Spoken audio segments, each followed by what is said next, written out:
Hi, welcome again. Another new tutorial. I was just trying to adjust the light so it didn't shine on my head, but anyway, problems with being bold and doing video tutorials, I guess. So what I'm going to do today is extend what I did in the previous tutorial, which was to show you how to use 3D techniques inside SketchUp to put a letter inside a photograph in Photoshop via Illustrator. I'm going to use the same three programs again today, but I'm going to extend it and hopefully make life a little bit easier, and maybe this time get that wow that I'm looking for, and stylize the image that's going to be in Photoshop a little bit better. So what I'm going to do is quickly open up SketchUp. I did make a model earlier. I'll show you how to make this model another day. That's a Tetra Pak. Remember I did a Tetra Pak tutorial some years back. What I'm going to do is show you how to make this and make your things inside Illustrator a lot nicer than the one that I originally did, which was quite nice, but this one's going to be a lot better. Okay, anyway, I've got my model. I copied it and rotated it and reduced it to make it look like the small version, so that's the litre, half litre. I'm going to just throw the shadows on and just adjust the date on the shadows just so it has the maybe I'm going to go this way, just extend them, because one of the nice things about SketchUp is you may not know how shadows work going across separate objects when you're trying to draw things by hand, and also how they intersect at certain points. So this is quite a nice program. You need to do things with the shadows once you've actually got it inside Illustrator or Photoshop, but that's another thing that I'll show you in a minute. What I'm going to do now though, if you notice, actually I'll just zoom in on some of the points. I've made it so it's got the slight beveling edge and the bevel on there. It doesn't matter if it's got steps because we can adjust that inside Illustrator in a bit. Okay, so anyway, what I'm going to do, it doesn't matter where your model is actually. I'm going to show you how to put this into that photograph that we had in the previous actually, if you don't know which photograph I'm talking about, I should show you because you may watch this tutorial from scratch. I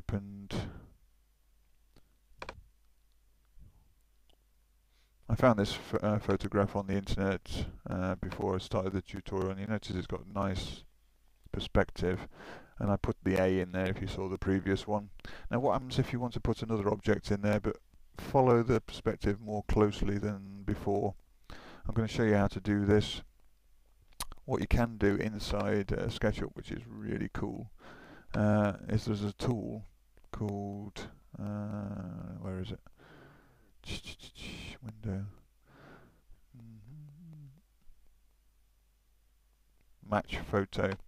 Okay, this little dialog pops up, and you'll notice it's all closed off and greyed out at the moment. This is because we haven't actually applied a photograph to match it to. But watch this little bit of magic, it does it all automatically for you. You just click on the plus button and then just find, that's me, oh dear. Just go down to my photograph that I want, press OK or open. It basically puts the photograph in, and what you'll notice as well now is it's actually distorted the model according to your perspective, or the guest perspective. It's actually a default perspective at the moment. It's not exactly following the picture. So what we have to do is to realign these, and you'll notice it gives you a set of handles that you can use.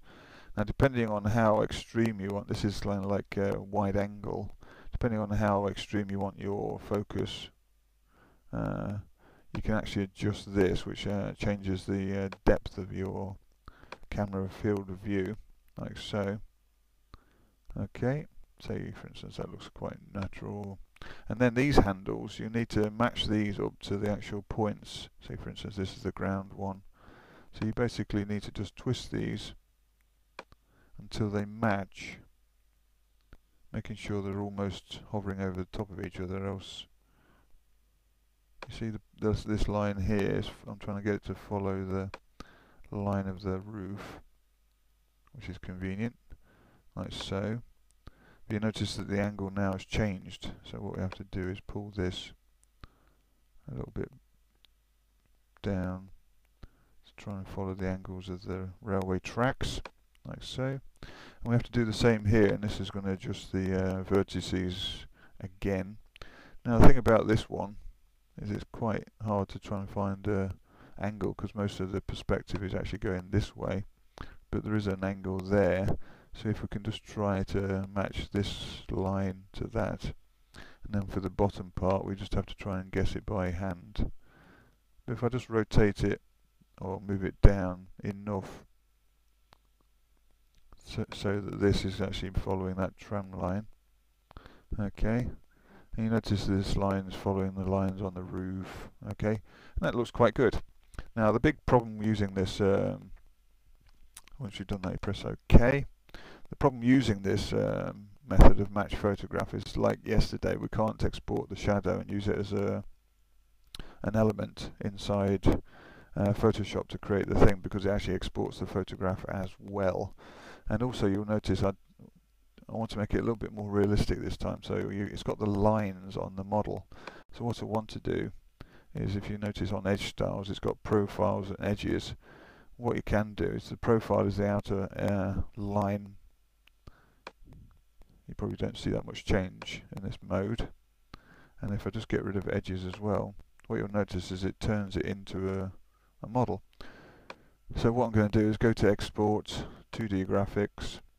I'm going to make it into an EPS like we did yesterday. Call it Tetra Pack. Put it on a desktop. Make sure I check the options. I'm going to move this down to 2.5 again, even though there aren't any lines, just in case. Press OK. Export. Like so. And also, whilst I'm here, I'm going to export the JPEG just to know where the shadows go. Tetra Pack, if you remember. Like so. Export. Right, I'm just going to hide SketchUp. I'm going to move to Illustrator now. I should actually open Photoshop whilst I'm doing Illustrator.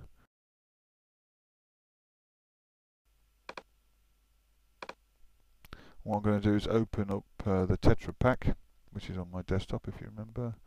Tetra Pack EPS. Okay, open that. Just ignore the Photoshop, it's just loading up. Now we open up our Tetra Pack.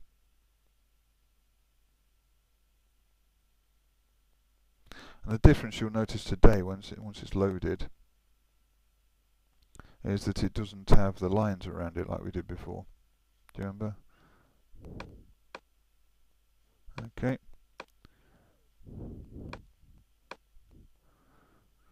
So, what we need to do now is to play around with it a little bit to make it look a little bit more interesting.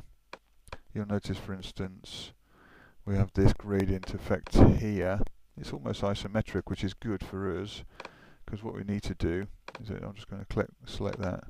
I'm going to select all the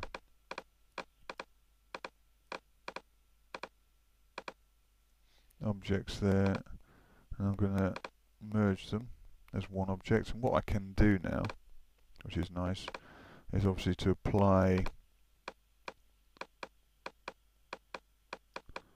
a gradient,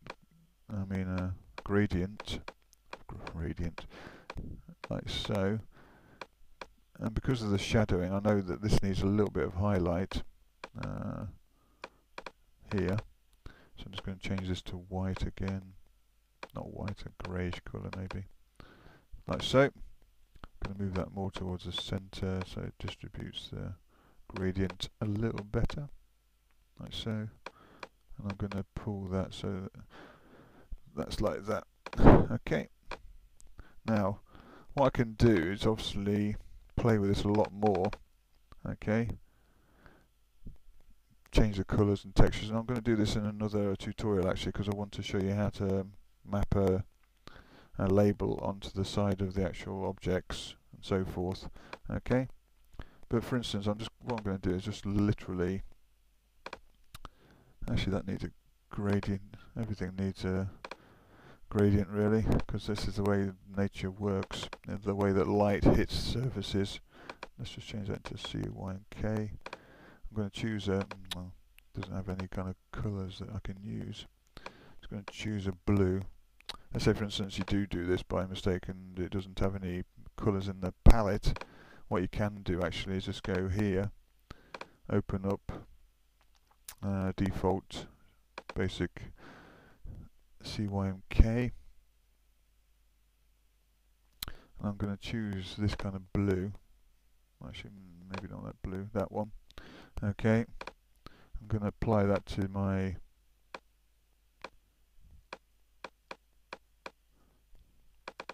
object. And what you're going to do is have a little bit of white there, lighter, sorry, and slightly dark, well not darker, but basically lighter. And the way you do this to make it lighter the same tone is you just hold down your command or control key and just basically do that, and you'll notice all the arrows move together. Okay, it doesn't have to be that extreme, it's just a slight subtlety. Okay, and what I can obviously do then as well, because that's going at 90 degrees, is just to twist. Yeah, so you'll notice that there's a very subtle light change across the surface. We can do the same to the, I'll do the cap. Okay.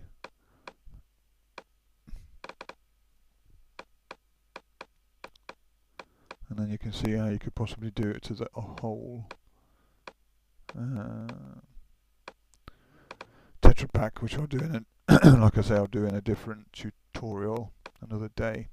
Okay, that needs to probably be a lot darker to get this looking nice. Okay, and just finally I'll just do the beveling.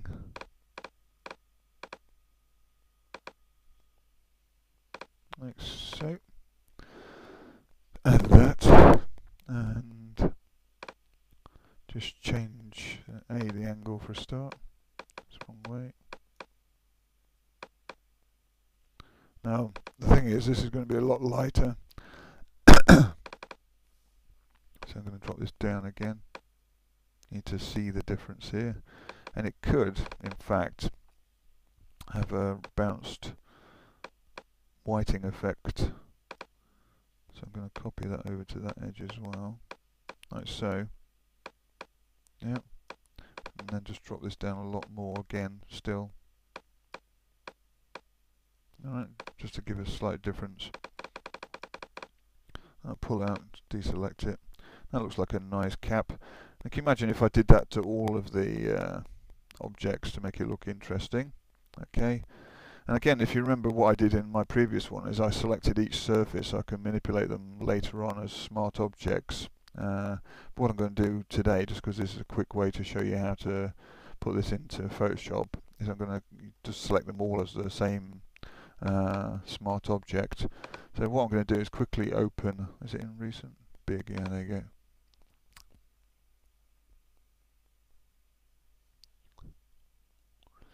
Just whilst it's doing that, I'm going to resize, oops, let's get rid of the gradient, resize the picture so I can see both, like so. Move that to there, let's get rid of that. So I'm going to select all my objects and literally just drag that over. This is the one from the actual finished effects yesterday, so it's not the one I want, but this is what we're going to basically do, and you'll notice the shadow looks great and everything. Okay, so I've got to find the one from my download folder, not my desktop, which is called Big. And it was at the same time for some strange reason. Anyway, there you go. So now I'm just going to drag this over, wait a few seconds, it should turn it into a smart vector object. It's too small, so I'm going to delete that, go back to Illustrator. We had this problem yesterday. What I can do is just literally resize it. It's not going to affect the actual positioning, like so, and then just drag it again. It's a bit better, but it still needs to be bigger.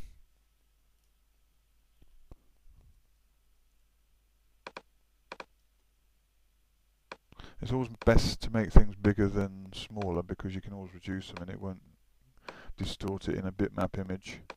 Let's just put that to where it was, and I'll just place that there. As you'll notice, all the perspective is fantastic. Okay, now the lighting isn't because I haven't played with the actual model enough to make it work properly. Okay, and the final thing I'm going to do, just to show you how you can do this, that looks quite nice because it's actually been bitmapped now and it's all smooth. You can see how it can make it look a little bit more realistic and natural. But you notice, when you remember, I had the images of the shadows. I'll just show you the mistake it makes. So if I go down to Tetra JPEG, you notice it has the photograph in the background.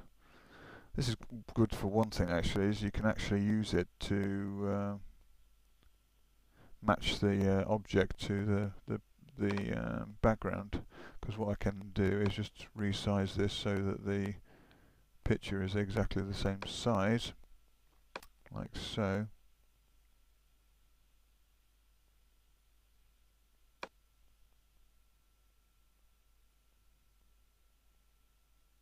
Doesn't matter if it's not detailed enough, like so. And you'll notice if I now put the object over the top, it's not in the right place or the right size.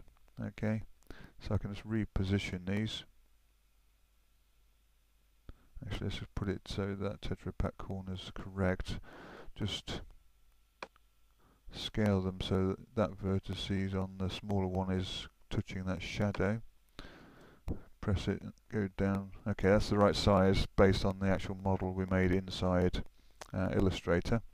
Now what we can do, this can take a little bit of time. I'm going to do it on a new object, layer. Close it down so I can see what I'm doing. I'm just going to get the pen tool, literally follow the path of this shadow. Luckily it's on a Tetra Pak which is square, so I can actually do this quite quickly. But previously, if I tried to do this by hand, I wouldn't know where all these lines would intersect with each other, simply because it's hard to try to imagine where shadows fall in three-dimensional space. Okay, like so. If I just hide the Tetra Pak, actually, you'll notice we have other shadows you can't see. Do you remember? We can adjust those later in a different way. This is the one for the ground, which is the most important one. Okay, so what we can do now is get rid of our photograph. Yeah, and you'll notice we have the objects there. There's a vector layer, and you notice it's got a path. Okay, what we can do is if we just select that, well, you can actually save it as a path first. Probably, oops. Path, save as shadow layer.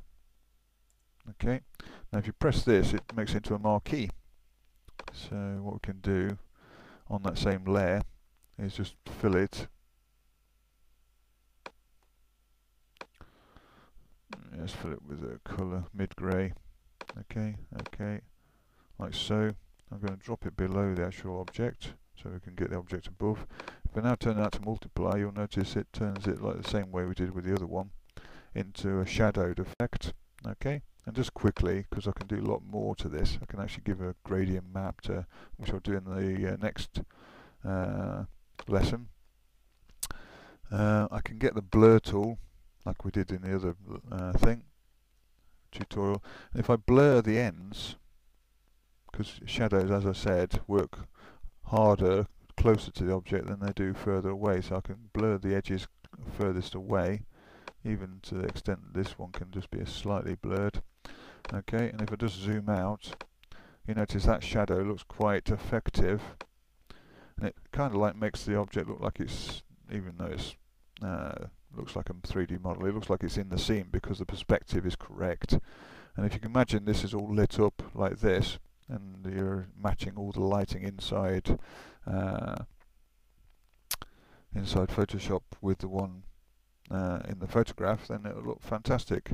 So the next tutorial I'm going to do is I'm going to extend this. I'm going to put the Tetra Pak in the picture again like I've done, but it's going to be mapped with a label. It's going to be the right colour. I'm going to add some lighting, gradients, and I'm going to do more effects to the shadow. That's just a quick way to show you how to basically get a model and render it inside a photograph, okay, and then place it inside Illustrator to colour, and then drag it into Photoshop to make it look more effective. So I hope that helps. More tutorials on my blog.